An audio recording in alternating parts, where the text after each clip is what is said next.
Bonjour à tous, bienvenue sur cette chaîne. Comme d'habitude, pensez à vous abonner, à commenter, à liker, à partager. Je ne cesserai de le dire, c'est gratuit. Alors, aujourd'hui, on va parler du coca. Le coca, qu'est-ce que c'est? Finalement, le coca ici, c'est la métaphore de la corruption qui gangrène les institutions et d'autres strates de la société gabonaise. Donc ici, discutons un peu de ce phénomène et voyons où est-ce qu'il nous mène. Est-ce que les Gabonais sont des corrompus? Est-ce que le coca réellement est ici la métaphore de la corruption ou derrière cela, il y a juste de la mauvaise foi?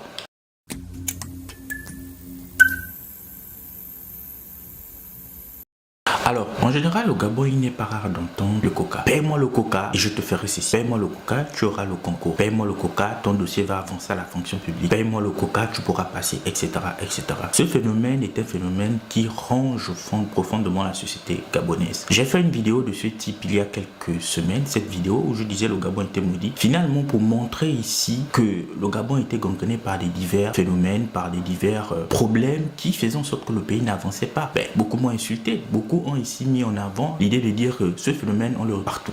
Donc finalement, si vous voulez avoir un concours et que vous avez travaillé pendant des années et que quand vous arrivez le jour du concours, votre nom n'existe pas sur la liste de ceux qui doivent seulement passer le concours, c'est pas grave, ça se passe ailleurs. Vous voulez par exemple, vous faites un taxi et vous vous retrouvez chaque fois ici raquetté par un policier qui vous prend une somme d'argent qui vous empêche d'avoir la recette, c'est pas grave, ça arrive pas. Vous voulez ici obtenir un marché parce que vous êtes un entrepreneur, mais comme vous ne connaissez pas quelqu'un, comme vous n'avez pas des longs bras, c'est pas un problème, on retrouve ça partout. Et c'était ça le raisonnement de ceux qui m'avaient insulté dans cette vidéo. Parce que nous les Gabonais, on n'est pas en capacité de se regarder dans la glace et de dire ce qui ne va pas. Aujourd'hui, beaucoup de personnes se mettent sur internet pour insulter le président, pour dire un certain nombre de choses sur les acteurs politiques. Oui, les acteurs politiques sont ceux-là qui sont en tête des lignes parce que ce sont eux qui prennent les décisions. Mais qu'en est-il du Gabonais qui n'est pas nécessairement un acteur politique, un chef de service, un responsable d'une administration, ou peu importe? Qu'en est-il de ces Gabonais-là qui eux aussi brillent par ce comportement, par cette idée du coca? Et on le sait très bien. On peut ici adopter cette hypocrisie, cette politique de l'autruche en disant oui, c'est les autres, c'est d'autres pays, mais qu'en est-il de nous-mêmes? Qu'est-ce que l'on fait au quotidien?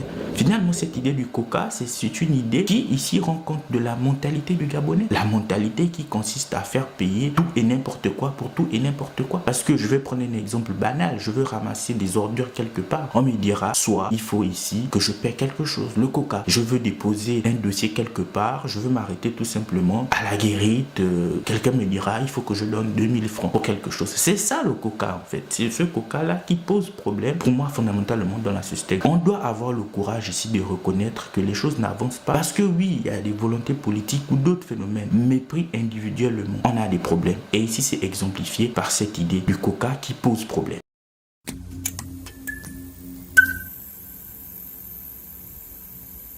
Alors bien évidemment, tous les Gabonais ne sont pas des corrompus. J'ai pris cet exemple, c'était pour attirer l'attention. Donc il y a des Gabonais ici qui brillent par leur éthique, qui brillent ici par le travail. Mais combien sont? C'est ça la question. Combien de Gabonais ici brillent par ce comportement-là qui ici fait en sorte que la bonne personne soit au bon endroit? Parce que c'est cela, je me souviens encore ici de ce jeune homme-là qui a abusé sexuellement d'un autre jeune homme pour une boîte de sardines. Imaginez-vous lorsque ce jeune garçon va grandir et il sera à la tête d'une institution. Que pourra-t-il faire? Où il sera à la tête d'un ministère, dans un service, où il aura une entreprise, où il aura, peu importe, imaginez le comportement qu'il aura. C'est cela en fait. Donc pour dire que tous les Gabonais ne sont pas corrompus, mais substantiellement on a un problème avec la corruption. La corruption n'est pas qu'économique, elle est aussi morale. Et l'exemple du jeune homme qui a sodomisé son ami ici est ici la marque de cette idée. Donc ici, sachons faire la part des choses. Il y a naturellement des Gabonais qui ne sont pas corrompus. Mais combien sont-ils? Pour moi, le vrai travail, pour que les choses changent au Gabon, on doit changer la mentalité. Et ça passe ici par la déconstruction des phénomènes tels que le coca, les longs bras, le mouton brut là où il est attaché,